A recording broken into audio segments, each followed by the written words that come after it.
ये मेरा बल नहीं है। अच्छा, ये गोवर्धन कौन है, जरा इनकी चर्चा श्रवण करते हैं। जब राम सेतु बन रहा था भगवान श्री राम के लिए, बंदर भालू बड़े बड़े पर्वत ला रहे थे, पत्थर ला रहे थे, तब द्रोणागिरी से द्रोणागिरी के पुत्र को उठाकर हनुमान जी ले आए थे हिमालय से। द्रोणागिरी के पुत्र का नाम है गोवर्धन।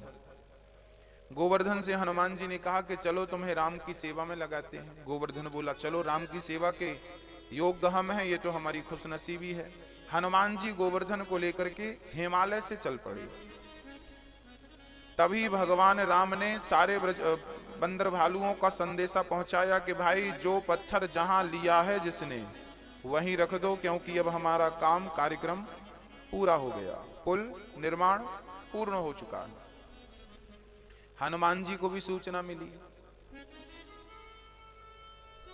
क्योंकि उस टाइम भी आकाशवाणी थी। हाँ, तकनीक तो तब भी थी जो आज है। श्री प्रेम की तकनीक कह सकते हैं, शक्तियां जो थी, बल जो था। राम जी ने कहा कि भाई सारे पत्थर वहीं रख दो। हनुमान जी गोवर्धन को रखने लगे। गोवर्धन बोला प्रभु ये तो गलत बात है, आप हमें लाए थे राम काज के लिए और बीच में छोड़ रहे हो, तो अब तो हम ना घर के रहेंगे ना राम के रहेंगे, तो अब हम क्या करें। तब हनुमान जी ने अंतःकरण अपने शुद्ध हृदय से राम जी से बात करी और हनुमान जी ने कहा प्रभु ये गोवर्धन मेरी हाथों में है, अब बताओ क्या करूं। राम जी बोले तो गोवर्धन से कह दो कि वो मेरी सेवा करने के लिए आया था, अब मैं स्वयं ऋणी हो गया उसका। भले वो मेरी सेवा तक नहीं पहुंच सका, पर सेवा करने के लिए घर से निकला तो था, इसलिए अब मैं स्वयं उसकी सेवा करने के लिए उसके पास आऊंगा, उसे दर्शन देने के लिए। हनुमान जी ने उस गोवर्धन को उस समय जहां खड़े थे वहीं रख दिया, और उस समय हनुमान जी गिरिराज में ही वृंदावन की तलहटी पर ही खड़े थे। तो हनुमान जी ने उस पर्वत को रखा है। तो ये जो गोवर्धन है ये हनुमान जी के स्थापित किए हुए शिला है, पर्वत है। फिर जब राम जी कृष्ण जी के रूप में द्वापर युग में आए, तब भगवान ने गोवर्धन की पूजा करके और गोवर्धन को धारण किया था ब्रजवासियों की रक्षा के लिए। इंद्र ने मूसलाधार पानी बरसाया। क्या हुआ, वो पानी अगस्त जी पीने लगे, जो पानी इंद्र बरसा रहे थे। अगस्त जी, हाँ। एक बार जब राम जी और सीता जी वनवास से लौट के घर गए, तो एक दिन सीता जी की इच्छा हुई कि हम संतों को भोजन कराएं। तो सीता जी ने राम जी से कहा प्रभु कोई संत महात्माओं को बुलाओ, हम उनको प्रेम से प्रसादी पवाएं। राम जी बोले देखो ज्यादा संतों की भीड़ ना जोड़ लेना, नहीं खिला ना पाओगी, बाबा जी बहुत खाते हैं। सीता जी बोली नहीं नहीं मैं बना लूंगी, आप तो बुलाओ। तब राम जी ने ज्यादा संतों को तो नहीं बुलाया, एक संत को बुलाया, अगस्त मुनि को। सीता जी बोली आ गए संत? बोले आ गए, आप तैयारी करो। अब सीता जी ने बढ़िया आटा लगाया, बढ़िया देसी घी की पूड़ियां बनाई। कितनी पूड़ियां बन गई? सीता जी बोली कितने लोग हैं? राम जी बोले केवल एक ही महात्मा है। सीता जी बोली तो हमने 10 पूड़ी सेक ली। राम जी बोले 10 से काम नहीं चलेगा, घर में जितना आटा है सब लगाओ और सबकी पूड़ियां। अरे इतना खाएंगे क्या? अरे खाएंगे, सब खाएंगे। अगस्त जी ने जब भोजन करने शुरू किए तो इतना खाया कि सीता मैया बनाती बनाती थक गई। इतना खाया, सीता जी मन में सोचने लगी राम राम, अच्छा है 2-4 महात्मा और नहीं आए, नहीं तो पूरी अयोध्या खा के चले जाते। अब अयोध्या में जितना अन्न था, ये वही अगस्त जी हैं जो 3 आचमन में पूरा समुद्र पी गए थे।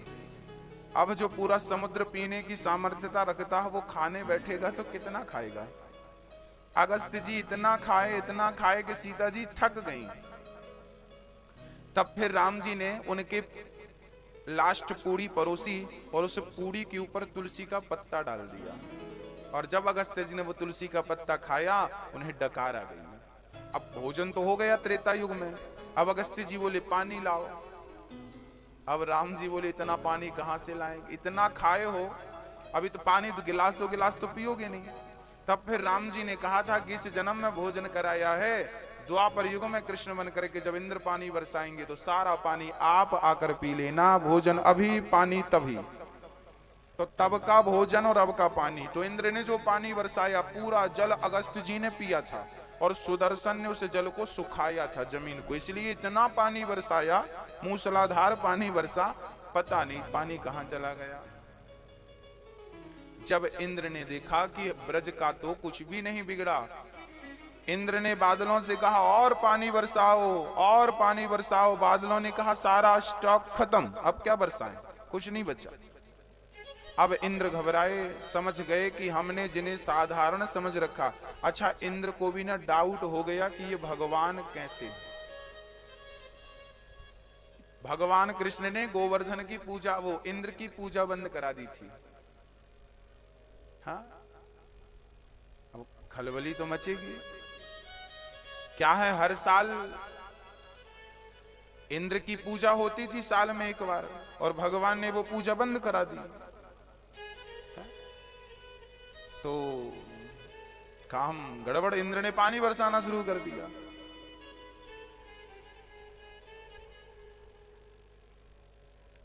जैसे हमारे देश की घटना घट गई।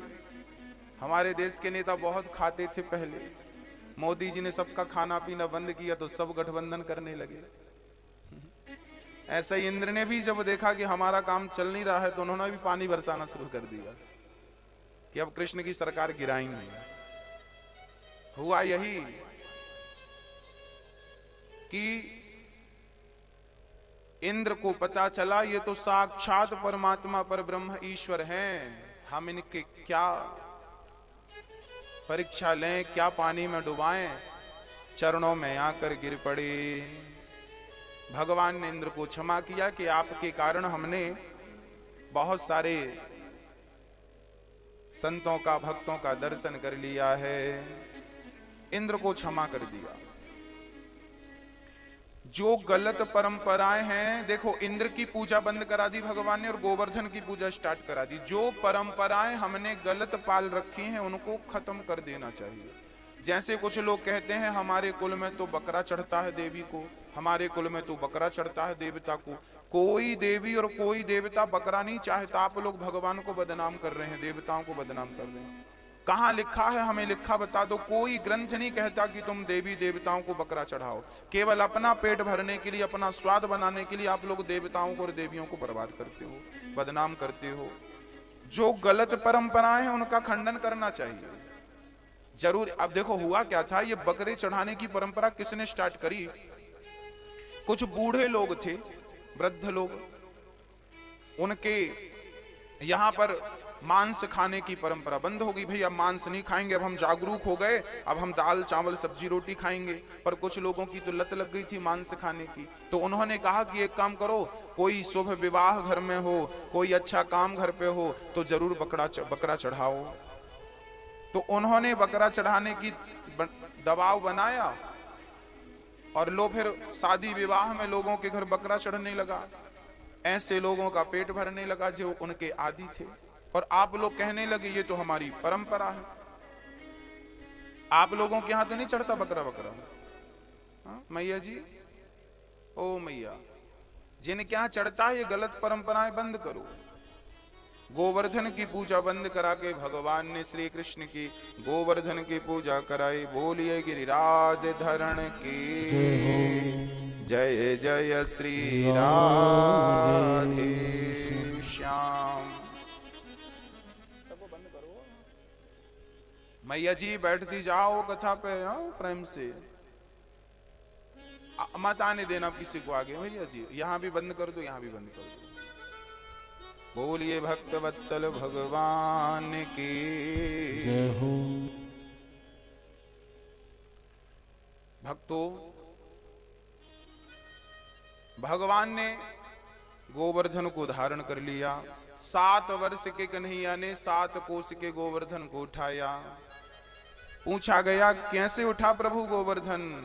तब कहा भगवान ने, कछु माखन को बल बढ़्यो, कछु गोपन करे। कछु मक्खन चुराया तो वाकी शक्ति, और कछु तुम सबन ब्रजवासियों ने डंडे कंधे लगाए लगाए के मारी सहायता करी। और श्री जैसे राधा मिश्री और मिठाई एक दूसरे से बिल्कुल अलग नहीं है, ऐसे राधा और कृष्ण ये दो नहीं हैं। नाम दो हो सकते हैं, शरीर दो हो सकते हैं, तत्व तो एक है। कहा तो यूं भी जाता है, संतों के मुख से दास ने सुना है, भक्तों, जब राम जी ने सीता को त्याग दिया था, बात बड़ी अद्भुत है। जब राम जी ने सीता का परित्याग कर दिया था, सीता जी उस टाइम गर्भवती थी। एक धोबी ने कहा था अपनी पत्नी से कि तुम कहां गई थी? पत्नी बोली मैं तो राम के दरबार में गई थी। पति बोला पूरी रात वहां रुकी हो, फिर आई हो सुबह, अब हम तुम्हें स्वीकार नहीं कर सकते। क्यों? धोबी ने कहा कि हम वो राम नहीं है जो रावण के यहां पत्नी रहे और फिर भी उसे स्वीकार कर ले, हम स्वीकार नहीं करेंगे। ये बात राम जी के कानों तक पहुंच गई। राम को लगा कि मेरे बारे में प्रजा इस प्रकार का भाव रख रही है। तब राम जी ने गर्भवती सीता को घर से निकाल दिया था। लक्ष्मण जी लेकर के चल पड़े। लक्ष्मण जी लेकर के गए।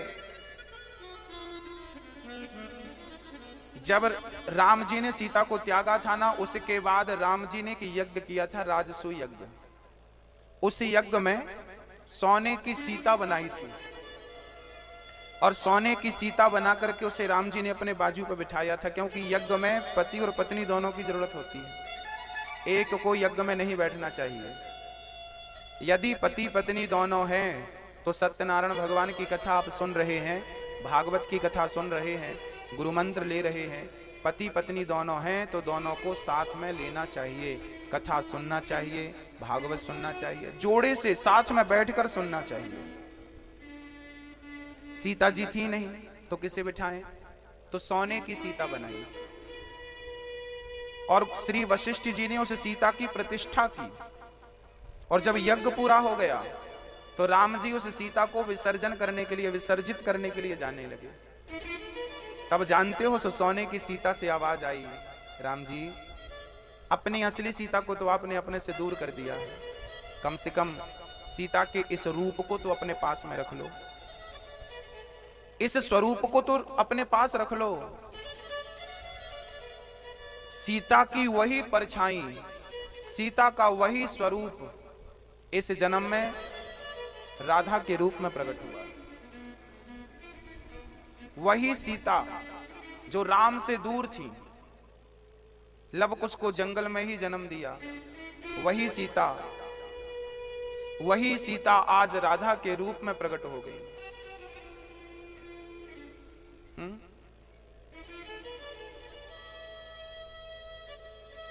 11.5 वर्ष तक श्री कृष्ण जी राधा के साथ रहे। उसके बाद 100 वर्षों का वियोग हुआ, छोड़कर चले गए। यहां एक छोटा सा प्रसंग और ही मुझे स्मरण हो गया। कई लोग ना राम जी के चरित्र पर सवाल खड़े करते हैं कि राम जी ने सीता को घर से क्यों निकाला, क्यों निकाला? पीछे कारण बहुत सारे हैं। पद्म पुराण में एक छोटी सी चर्चा लिखी है श्री व्यास जी महाराज ने, वो मुझे स्मरण आई है, सुना देता हूं। राम जी ने सीता को घर से क्यों निकाला? इसके पीछे कारण यह है कि जब सीता जी छोटी सी थी तब ये अपने बगीचे में खेल रही थी अपनी सखियों के साथ। उसी समय उस पेड़ पर एक तोती और एक तोता आया और तोती ने बहुत सुंदर राम कथा कहनी शुरू कर दी। तोती अपने तोता को राम कथा सुना रही थी। राम जी अयोध्या में प्रकट हो गए हैं, इतना सुंदर उत्सव मनाया गया, खूब आनंद, इतने सुंदर हैं राम जी, पूरा वर्णन तोती कर रही थी। सीता सुन रही थी। सीता ने तोती को बुलाया, तोती जरा यहाँ आओ। तोती आ गई। बहन क्या है? सीता जी बोली, आपने कहा कि राम का विवाह सीता से होगा, तो सीता तो मैं हूं, तो क्या मुझसे राम का विवाह होगा? तोती बोली, हाँ तुम ही राम की होने वाली भार्या हो, पत्नी हो। आपके पिता जनक है ना? हाँ। सीता बोली कि तुम्हें ये सारी बातें किसने बताई, कहां से तुम तो तोती हो ना, तुम्हें ये बात कहां से पता चली? तब तोती तोता ने कहा कि हम वाल्मीकि जी के आश्रम में रहा करते थे और वाल्मीकि जी राम कथा अपने शिष्यों को सुनाया करते थे, तो हम वहीं पर थे, तो हमने वो कथा सुनी। आज उड़ते उड़ते जनकपुरी आए हैं, तो आज यहाँ आपके दर्शन हो गए। अब सीता जी को ना उस तोती की बात बहुत अच्छी लग रही थी, उसके मुंह से कथा बहुत मधुर लग रही थी। तब सीता माँ ने उस तोती को पकड़ लिया, घर ले आई, सोने के पिंजरे में तोती को डाल दिया, बढ़िया खाना पीना देने लगी। तोती कहने लगी, सीता मेरी बहन, तू भी स्त्री है, मैं भी स्त्री जात की हूं, भले पक्षी हूं, मैं गर्भवती हूं, तू मुझे छोड़ दे। तुझे कथा सुनना है ना, मैं तेरी खिड़की पर रोज आकर के तुझे पूरी कथा सुनाया करूं, मुझे छोड़ दे, पिंजरे में मत डाल। सीता बोली, सोने का पिंजरा है। तोती बोली कि पक्षी के लिए पिंजरा सोने का हो या लोहे का, बंधन तो बंधन है। हाँ, पिंजरे के पंछी रे, तेरा दर्द न जाने कोई। सीता जी ने कैद कर लिया। वो तोती बोली, मेरा पति पास में है, मैं गर्भवती हूं, मैं बच्चों को जन्म दे दूं, फिर मैं तेरे पास आ जाऊंगी। सीता को दया नहीं आई और वो तोती तड़पती तड़पती उसे पिंजरे में मर गई। जब तोती मरी तो उसके पति तोते ने श्राप दे दिया, सीता तूने मेरी पत्नी को गर्भावस्था में मुझसे दूर किया, जा मैं तुझे श्राप देता हूं, जब तू गर्भवती होगी तो तेरा पति भी तुझको अपने से दूर कर देगा और कारण मैं बनूंगा। वही तोता इस जन्म में धोबी के रूप में जन्म लेता है। धोबियों का कोई कसूर नहीं है, कसूर वो तोता ही इस जन्म में धोबी के रूप में अवतार लेता है। और उसके कहने से राम जी ने सीता को त्याग दिया, क्योंकि सीता को श्राप मिल चुका था पिछले, जब छोटी सी थी सीता जी। ये चर्चा पद्म पुराण में लिखी है।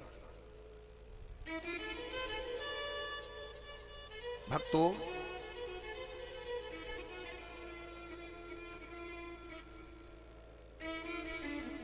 राम जी सीता को त्यागते हैं और सीता तो राम के साथ रहना चाहती हैं। वही राधा है, वही राधा है। तो राधा का चरित्र जानना हो, राधा के बारे में जानना हो तो कृष्ण को जान लो, राधा अपने आप समझ में आ जाएंगी। और श्री कृष्ण को जानना है तो राधा को समझ लो, कृष्ण अपने आप समझ में आ जाएंगे। राधा और कृष्ण ये दो नहीं, एक। सीता ही इस जन्म में राधा के रूप में अवतरित हुई है। आज नंद बाबा एकादशी का व्रत करके एकादशी के व्रत में मग्न थे। आज रात्रि को ही वो स्नान करने यमुना में चले गए, तो वरुण देवता ने उन्हें ले जाकर के वरुण लोक में सुला दिया। आज यशोदा ने देखा, लाला तेरे पिता दिख नहीं रहे हैं, बाबा कहां चले गए। मैया रोने लगी। कन्हैया बोले, चिंता ना करो, मैं बाबा को अभी लेकर आता हूं। भगवान ने देखा तो भगवान के पिता तो वरुण लोक में थे। तुरंत भगवान वरुण देवता के पास चले गए और अपने पिता को वरुण लोक से छुड़ा करके लाए। सारे ब्रजवासियों को खबर लग गई कि हमारा कृष्ण कोई साधारण नहीं, ये तो परमात्मा ईश्वर है। सारे ब्रजवासी कहने लगे, कन्हैया तू भगवान है। कन्हैया बोले, दारी के मैं भगवान हूं, बोल क्या करेगो। ब्रजवासी बोले, लाला करेंगे का, बस एक बार तू भगवान है तो अपने बैकुंठ को दर्शन कराए दे, मोकू मोकू और कुछ चाहिए ना है, एक बार अपने बैकुंठ को दर्शन करा दे। सुन राखे हो तेरो बैकुंठ बड़ो अद्भुत है। कन्हैया बोले, तो बैकुंठ को दर्शन करना है तो चलो ब्रह्म कुंड में लगाओ गोता। सारे ब्रजवासियों ने डुबकी लगाई, सब के सब बैकुंठ पहुंच गए। और जब वहां जाकर देखा तो वहां बैकुंठ में भगवान तो थे, क्षीर सागर पर लेटे थे, लक्ष्मी जी चरण दबा रही थी। पर ब्रजवासी बोले, कन्हैया तेरे दर्शन के लिए तो बड़ी लाइन लगी है और एक झलक भी ठीक से दर्शन ना करने दें और धक्का मार के आगे बढ़ाएं।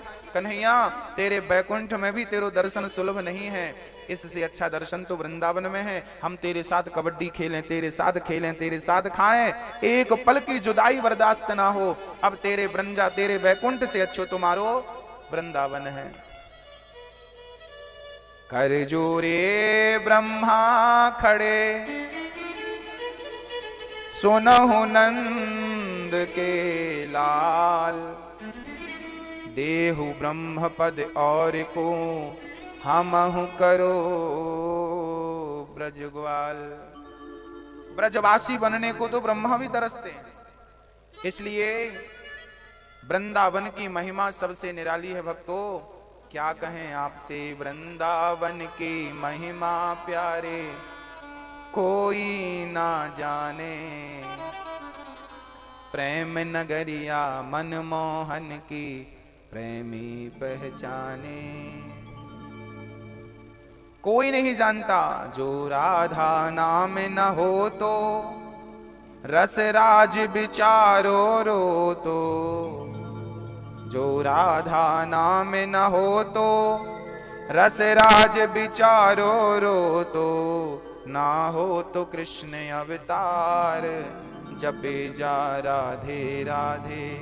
वृंदावन धाम अपार, जपे जा राधे राधे। ये वृंदावन जो धाम है ना, कोई साधारण नहीं है। ये भगवान का साक्षात हृदय है, घर है। यमुना के पावन तट पर आज हमारे श्याम सुंदर खड़े हो गए। आज शरद पूर्णिमा की रात आ गई ना। सुखदेव जी कहते हैं, परीक्षित सावधान हो जाओ, अब मैं तुम्हें अद्भुत कथा सुनाने जा रहा हूं। भक्तों, यमुना का जल कल कल कल कल करके बह रहा था। भंवरे सुंदर से पुष्पों पर गुंजार कर रहे थे। सुंदर सा चांद, शरद पूर्णिमा थी ना, चारों तरफ चंद्रमा का प्रकाश बिखरा था। भगवान पिता रात्रि शरदोत्फुल्ल मल्लिका, वीक्षरन्तुं मनश्चक्रे योग माया मुपाश्रिता। अद्भुत अद्भुत दर्शन, इतना अद्भुत दर्शन था कि आज भगवान ने अपने एक पांव के ऊपर दूसरा पांव रख लिया, ऐसे टेढ़ा, और अपनी बंसी उठाई, अपने अधरों पे रख दी, और जो फूंक मारी श्याम सुंदर ने बंसी पर, गजब की बांसुरी बजती है वृंदावन वसैया की। करूं तारीफ मुरली की या मुरली के बजैया की। जहां चलता ना काम तीर और कमानों से, वहां बातें होती मुरली की तानों से। वृंदावन बंसी बजी मोहे तीनों लोक, वे तीनों मोहे नहीं रहे काहे की ऊट। सारे लोग मोहित हो गए जब बंसी बजी। सती न मोही सत्य से, श्रवण विनहीन। वेद न मोहे ज्ञान से, प्रभु ये तेरे अधीन। श्याम सुंदर ने जो बंसी बजाई भक्तों, इतना सुंदर श्रृंगार था भक्तों। पूरी, जैसे बाराती कितना भी बढ़िया श्रृंगार कर ले, पर बाराती दूल्हे से अच्छे नहीं लगते। बारात में तो प्रधानता दूल्हे की होती है ना। बाराती कितना भी सज ले, ऐसे ही सारी दुनिया बारातियों की तरह लग रही है। आज मेरे कृष्ण तो दूल्हे की तरह शोभा पा रहे हैं। इतना अद्भुत दर्शन। वरहा पीडम नटवर वपु कर्णयो कर्णिकारम, बिभ्रदवासः कनक कपिशम वैजयंतीं चमालाम्। रंध्रान् वेणोरधर सुधया पूरयन् गोप वृंदैर्, वृंदारण्यं स्वपद रमणं प्राविशद गीत कीर्ति। इतना अद्भुत दर्शन था भक्तों, क्या कहें हम आपसे। कानों में सुंदर से कुंडल थे, गले में वैजंती की माला जी। इतना सुंदर पीतांबर ठाकुर जी ने धारण कर रखा था। जो देखता ना वो मेरे कृष्ण को देखता देखता देखता रह जाता। इतने सुंदर, उनके समान कौन होगा। आज उनका मन हुआ है रंतुम, रमण करने का। भगवान पिता रात्रि शरदोत्फुल्ल मल्लिका, वीक्षरन्तुम। आज रमण करने का मन है। तो क्या किया मेरे गोविंद ने, बोले अपनी अधरों पर बंसी रखी और जो फूंक मारी। तो गोपियां अपने अपने कामों में बिजी थी, व्यस्त थी। एक सखी तो गाय दौह रही थी, एक सखी भोजन बना रही थी। शाम का समय था ना, गोधूली वेरा का टाइम था। गाय जंगल से चर करके लौट रही थी। उस समय शाम के वक्त तो उसे गोधूली समय कहते हैं। वो टाइम गाय आई, कोई दोह रही है, तो शाम का टाइम था, तो किसी की सास ने गाय को बांध दिया और बहू घर पे भोजन की तैयारी कर रही है। तो किसी का बच्चा शाम को जाग गया, तो वो अपने पालने में रो रहा था, तो वो जाकर सखी अपने बच्चे को स्तनपान करा रही थी। तो कोई सखी एक सखी का पति बोला, सुनो मैं थक गया हूं, जरा गैया चरा के आया हूं, मेरे पाँव में जरा तेल लगा दो, बड़ी थकावट लग रही है। तो कोई पत्नी पति के पाँव में तेल लगा रही थी। तो कोई सास कह रही है, बहू जरा सिर दर्द कर रहा है, नेक बहू जरा सिर दबा दे। तो कोई बहू अपने सास का सिर दबा रही थी, कोई पत्नी पति की सेवा कर रही थी, कोई सखी गाय धो रही थी, कोई रोटी बना रही थी, कोई गाय बांध रही थी, कोई बछड़ों को बांध रही थी। मतलब शाम के टाइम सारी गोपियां अपने अपने नित्य के काम में बिजी थी। उसी समय भगवान ने बांसुरी बजा दी और उन गोपियों को सुनाई पड़ी जिन जिनको भगवान वो बंसी सुनवाना चाहते थे। जिन्हें वो सुनवाना नहीं चाहते थे वो नहीं सुन पाए, जिन्हें वो सुनवाना चाहते थे वो सुन पाए। अर्थ क्या है? याद रखना भक्तों, कथा में भले कितने भी लोग आ जाएं, पर जिन्हें परमात्मा सुनवाना चाहेगा वही सुन सकेंगे। जिन्हें वो ना सुनवाना चाहेगा, तुम आ भी जाओ पर तुम सुन नहीं पाओगे। मंदिर चले जाओ, तुम्हें वहां पत्थर के सिवा कुछ नजर नहीं आएगा। यदि वो अपने आप को दिखाना ना चाहे तो क्या देख पाओगे, और वो दिखाना चाहे तो सपने में ही देख लोगे। जिसे राम जी दिखाना चाहें, अपने आप को सुनवाना चाहें, कहते हैं ना भगवान की कथा तो वही सुन पाते हैं। बिहारी जी की महफिल को बिहारी जी सजाते हैं और कथा सुनने तो वही आते हैं जिन्हें खुद बिहारी जी बुलाते हैं। जिन पर बुलावा होगा वो आएंगे। याद रखना भक्तों, पापी व्यक्ति इस पांडाल में आ भी जाए तो वो भगवान की कथा सुन नहीं पाएगा, समझ नहीं पाएगा।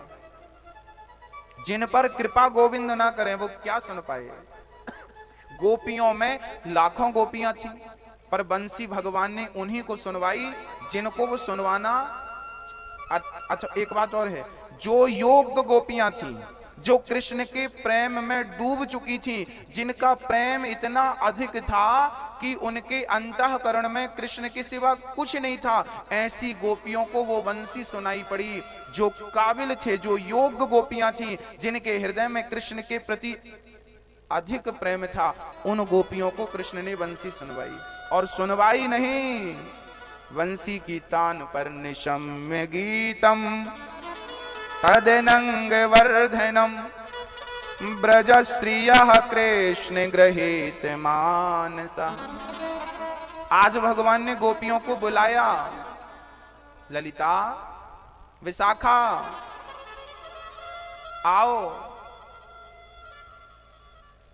आओ हमारी ओर। सारी सखियों का नाम ले ले करके हमारे गोविंद ने पुकारा, राधा, ललिता, विशाखा, चंद्रवती, आओ। सारी गोपियां दौड़ पड़ी। एक सखी गाय दोह रही थी, वो बंसी सुनाई पड़ी। दोहन्त्योऽभिययुः काश्चित् दोहम हित्वा समुत्सुकाः। एक सखी गाय दोह रही थी और जो बंसी की तान सुनाई पड़ी भक्तों, गाय वहीं, दूध वहीं, और श्री कृष्ण से मिलने के लिए अरे हाथ धुलने का भी टाइम नहीं। जब कृष्ण ने इस हाल में ही हमें याद किया है तो वह हाल सुधारने की क्या जरूरत है। अब तो बेहाल हो गई गोपियां और दौड़ पड़ी श्याम सुंदर से मिलने के लिए। यहाँ सारी गोपियां, एक सखी भोजन बना रही थी और जब उसके कान में बंसी की तान सुनाई पड़ी, रोटी वहीं, दाल वहीं, चावल वहीं छोड़कर जैसी थी चल पड़ी कृष्ण से मिलने के लिए। गोपियां कृष्ण से मिलने के लिए इतनी उत्सुक थी, इतनी उत्सुक थी, इतनी उत्सुक थी कि वो एक कभी कभी गोपियां अपनी पलकों को डांटती थी। अरे पलक, जब वो कृष्ण को देखा करती थी ना तो हमारी पलकें झपकती हैं, तो पलकों को डांटती थी कि तुम क्यों झपक गई, कृष्ण के दर्शन में तुम बाधा बन गई हो। बार बार हम देखती हैं और तुम झपक जाती हो। अब बताइए किस कोटि का वो प्रेम रहा होगा जब गोपियां पलकों को गालियां देती हैं, तुम क्यों झपक रही हो। खुली क्यों नहीं रहती? राजा निमि को डांटती है, तुम्हें क्या जरूरत थी पलकों पे आके बैठने की, तुम बाधा बन रहे हो हमारे कृष्ण के दर्शन में। एक पल बताइए पलक झपकने में कितनी देर लगती है? इतनी देर का भी वियोग गोपियां बर्दाश्त नहीं करती थी। इस प्रेम, इस कोटि का प्रेम गोपियों का था, इस प्रकार प्रेम था गोपियों का। क्या कहें हम आपसे उनके प्रेम के बारे में। एक सखी बच्चे को स्तनपान करा रही थी, दूध पिला रही थी, बच्चा रो रहा था, दूध पिला रही थी। बंसी सुनाई पड़ी। जैसे ही बंसी सुनाई पड़ी, गोपी ने अपने दूध पीने वाले बच्चे को वहीं छोड़ा। अब सोचिए ये बात श्री सुखदेव भगवान ने क्यों लिखी, क्यों कही, क्यों गाई? सुखदेव भगवान कहते हैं कि गोपी प्रेम इससे पता चलता है कि क्या कोई मां अपने दूध पीने वाले बच्चे को क्या छोड़ सकती है? नहीं, पर गोपियां कृष्ण के लिए बच्चे को भी छोड़कर चली गईं। अर्थात गोपियों के जीवन में बच्चे से ज्यादा, काम से ज्यादा कृष्ण को महत्व दिया करती थी। कृष्ण महत्वपूर्ण थे उनके जीवन में। समझने की बात तो यही है मेरी मां कि हम अपने जीवन में महत्व किसे देते हैं? काम को महत्व देते हैं या राम को महत्व देते हैं? हम लोग कहते हैं कि काम कर लें फिर कथा सुन लेंगे, थोड़ा सा काम कर लें, भाई बुढ़ापा आ जाए फिर भागवत सुनेंगे, ये काम हो जाए फिर भागवत सुनेंगे। मेरी मां, क्या तुम जिस पल का इंतजार कर रही हो, क्या भरोसा है कि वो पल आएगा? आएगा। कृष्ण से प्रेम कल नहीं, आज अभी इसी वक्त कर लो। भगवान की चर्चा कल नहीं, आज अभी इसी वक्त कर लो। गोपियां उस दूध पीने, दूध मुहे बच्चे को छोड़कर गोपी श्याम सुंदर से मिलने के लिए चल पड़ी। कितना प्रेम था उन गोपियों का, आहा देख लो। अब बताइए संसार के प्रेम को इस प्रेम से आप कंपेयर करें तो क्या निकलेगा? एक सज्जन हमारे पास आए, बोले महाराज जी राधा और कृष्ण का भी प्रेम था, हम भी प्रेम करते हैं, तो अंतर क्या है? हमने कहा कि राधा का प्रेम सिंधु है और आपका और हमारा प्रेम बिंदु है। और वो भी बिंदु कैसी? गंदी बिंदु, गंदा है, क्योंकि हमारे और आपके प्रेम में स्वार्थ हो सकता है। अच्छा, एक बहुत साधारण बात समझिए, ये प्रेम आया कहां से? आप हम प्रेम, एक मां अपने बच्चे से प्रेम करती है, एक पत्नी अपने पति से प्रेम करती है, एक बहन अपने भाई से प्रेम करती है, ये सारा प्रेम आता कहां से है? आओ जरा इसका विश्लेषण करते हैं। ये प्रेम क्या है? जैसे आपके घर में जो गिलास में पानी भरा है, जो लोटे में पानी भरा है, अब ये पूछा जाए कि लोटे में जो पानी भरा है ये पानी कहां का है, तो किसी ने कहा कि ये पानी समुद्र का है। अब आप बताओ कि आपके नगर में जितना भी पानी मिल रहा है ये पानी कहां? तो उत्तर होगा कि ये पानी समुद्र का है। कैसे? देख लो, आपके लोटे में जो पानी भरा है वो पानी आया कहां से? बोले वो पानी पास में नदी है, वो नदी से हमारे यहाँ फिल्टर होकर के हमारे नगर में नगर पालिका सप्लाई करती है, टंकी में पानी भरता है, वो टंकी का पानी फिर गांव घर में सप्लाई होता है, फिर वो पानी आता है।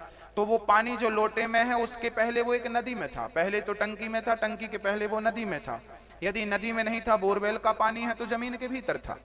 तो नदी का पानी नदी में आने के पहले कहां था? तो नदियां गंगा जी कहां से निकली हैं, यमुना जी कहां से निकली हैं? गंगोत्री यमुनोत्री अर्थात पर्वत से। बड़े बड़े ग्लेशियर पिघल रहे हैं, बर्फ पिघल रहा है, नदियां बन करके निकल रही हैं। तो अब बताओ कि वो पहाड़ जो ग्लेशियर बने हैं, बर्फ के पहाड़ हैं, उनमें बर्फ कहां से आया? तो बोले ठंडक के कारण जम गई, वहां पानी बरसा। जब पानी बरसता है तो पानी की बरसात को वो रोक लेते हैं और वो ग्लेशियर के रूप में हो जाता है। तो ये जो बरसा हुआ पानी, ये पानी कहां से आया? तो बोले पानी कहां से आया? बादलों से पानी आया। तो बादल कहां से बने? बादल कहां से बने?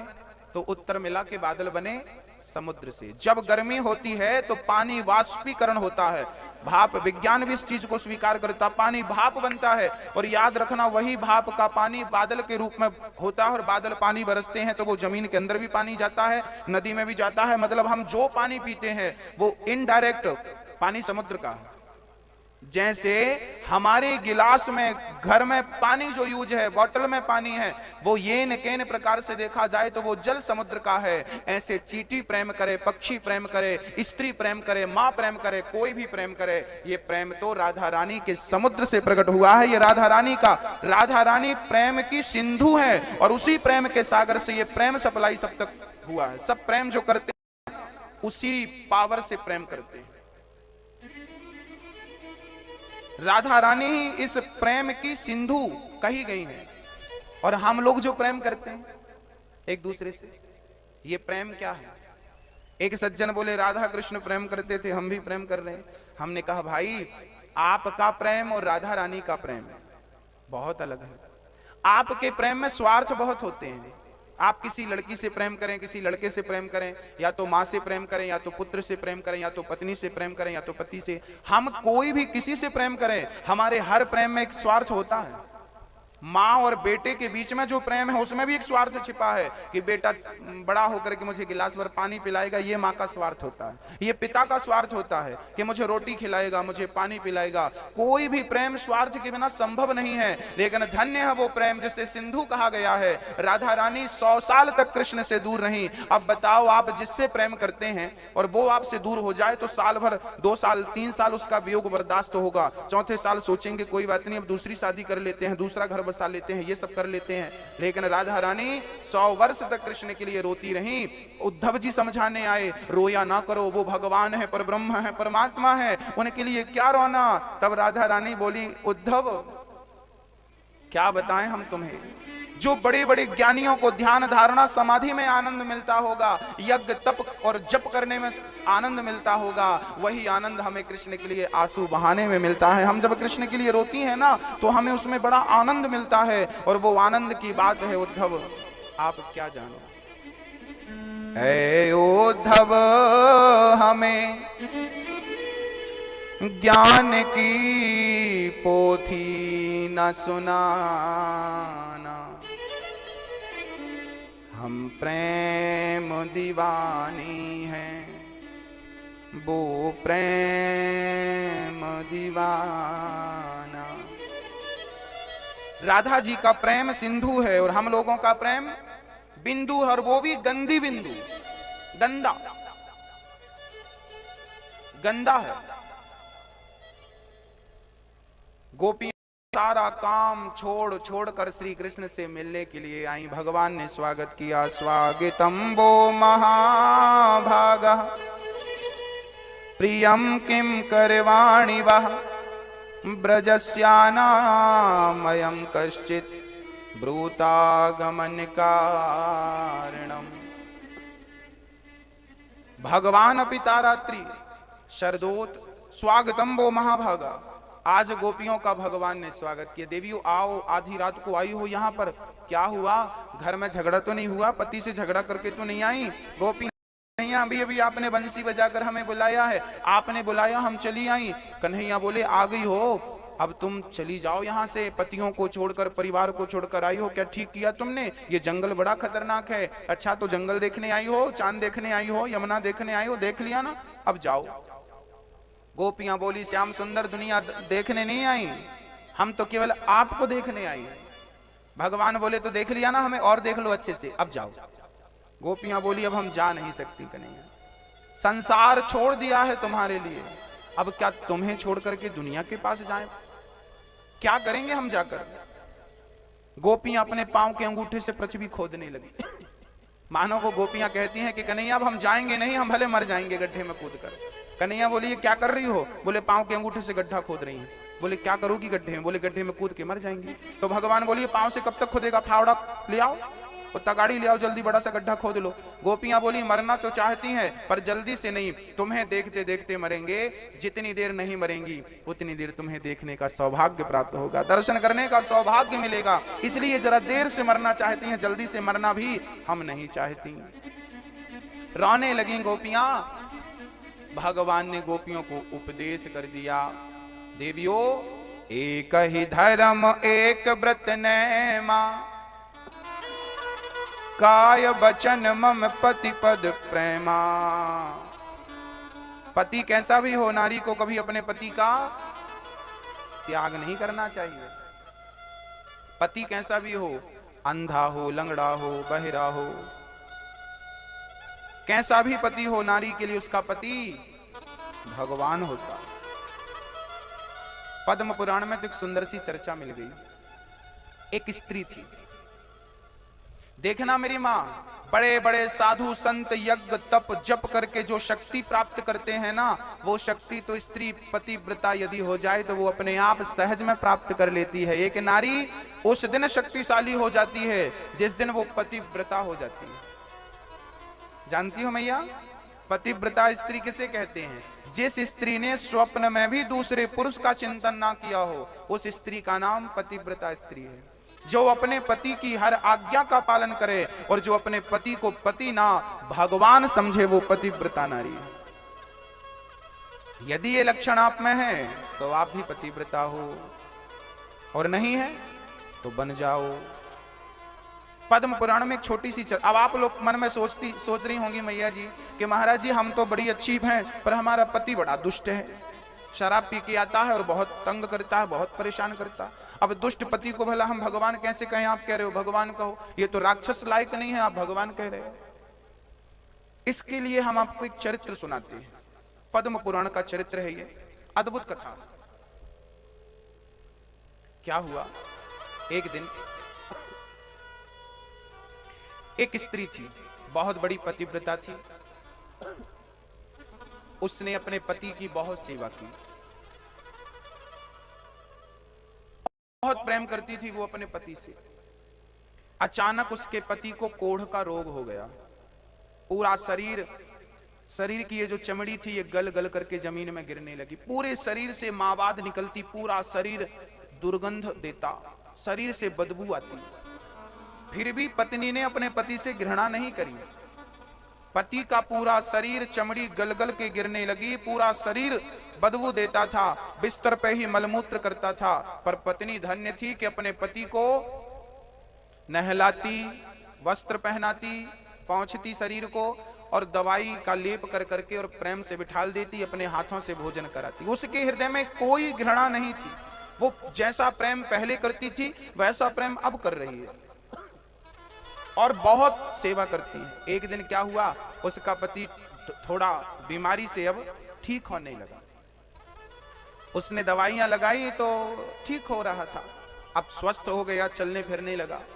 एक दिन उसका पति बाहर धूप पर बैठा था, ठंडी का मौसम था, कि उसी गांव की एक वैश्या सज धज करके राजा के यहाँ रोज नृत्य करने के लिए जाती थी, मुजरा करने के लिए। तो वो वैश्या नाचने जा रही थी तो इस कोढ़ी ने देख लिया, आहा कितनी सुंदर है ये, और उस वैश्या को प्राप्त करने की इच्छा जाहिर की, पर कुछ कह ना सका। शाम को पत्नी ने भोजन कराया तो पत्नी ने देखा कि मेरे पति कुछ उदास हैं। पूछा, स्वामी जी क्या हुआ, आप उदास क्यों हैं, मुझसे कहिए क्या चाहिए आपको।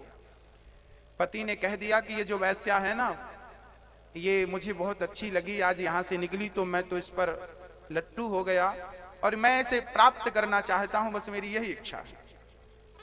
अब देखो, एक पति अपनी पत्नी से कह रहा है कि मेरा मन फलानी के साथ चला गया। आप होती तो क्या होता? आपका पति कहे आपसे कि सुनो मेरा मन पड़ोसन के साथ चला गया, तो आप क्या करती? मैं चली मायके, तुम जाओ पड़ोसन के साथ।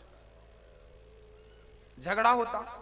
पर पद्म पुराण में लिखा है कि उस नारी ने, पतिव्रता नारी ने कहा, स्वामी जी कोई बात नहीं, आपका मन उससे मिलने का है। हाँ, मैं बेचैन हूं उससे मिलने के लिए, मेरी इच्छा है उससे मिलने की, प्रबल इच्छा है। अब पत्नी रोज सुबह जाती और वैश्या के घर झाड़ू पोंछा करके आ जाती। वैश्या ने देखा कि मेरे घर झाड़ू पोंछा कौन करता है।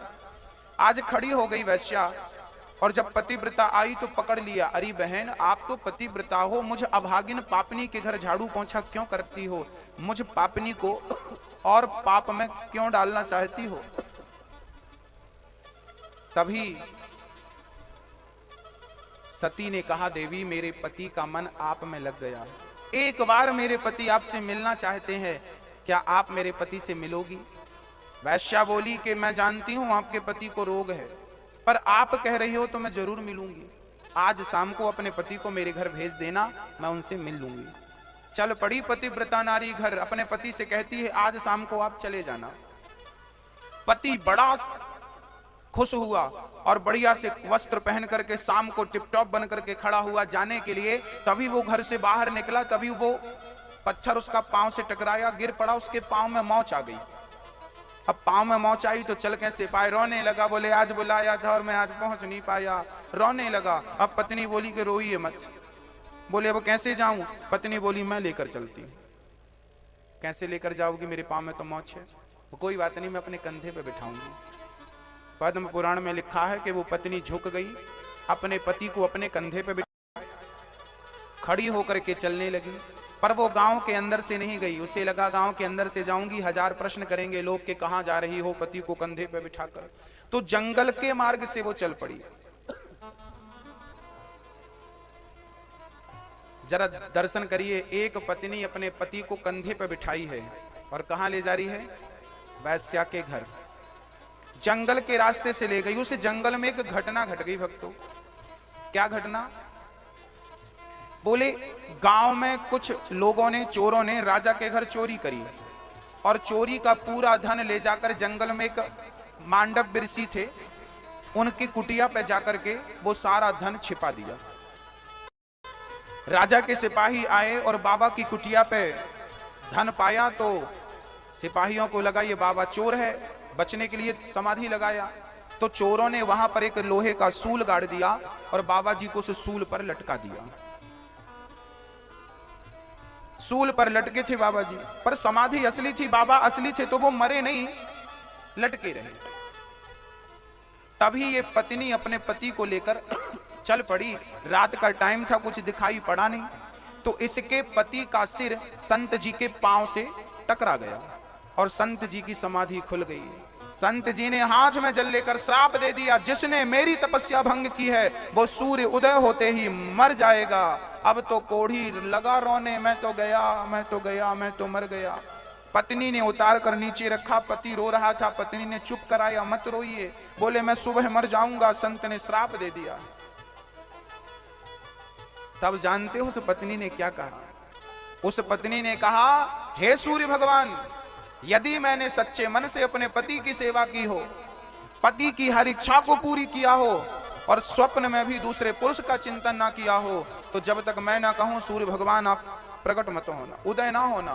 भक्तों, पद्म पुराण में लिखा है 24 घंटे हो गए, 48 घंटे हो गए, सूर्य भगवान का अता पता नहीं। लोग हाहाकार मचाने लगे, सुबह ही नहीं हुई। ब्रह्मा विष्णु महेश आ गए, देवी क्या कर रही हो?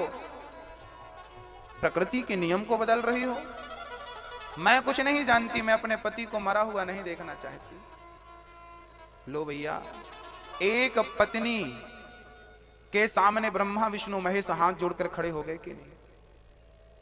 देवी सूर्य को आने दो, सूर्य निकलो। सूर्य बोले कि मैं निकला तो मैं इस सती के तेज से भस्म हो जाऊंगा। भैया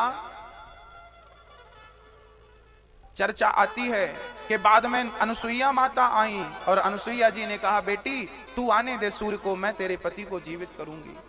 सूर्य भगवान को आने दिया, सूर्य भगवान आए, उनके पति श्रापवश समाप्त हो गए।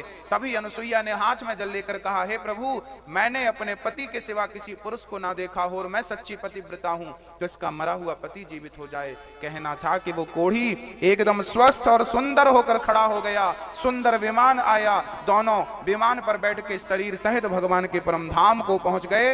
एक पत्नी चाहे तो अपने पति के कारण, पातिव्रत धर्म के कारण ईश्वर को अपने वश में कर सकती है, अपनी उंगलियों पर नचा सकती है। अरे माता अनसुईया ने क्या ब्रह्मा विष्णु महेश को बालक नहीं बना दिया था?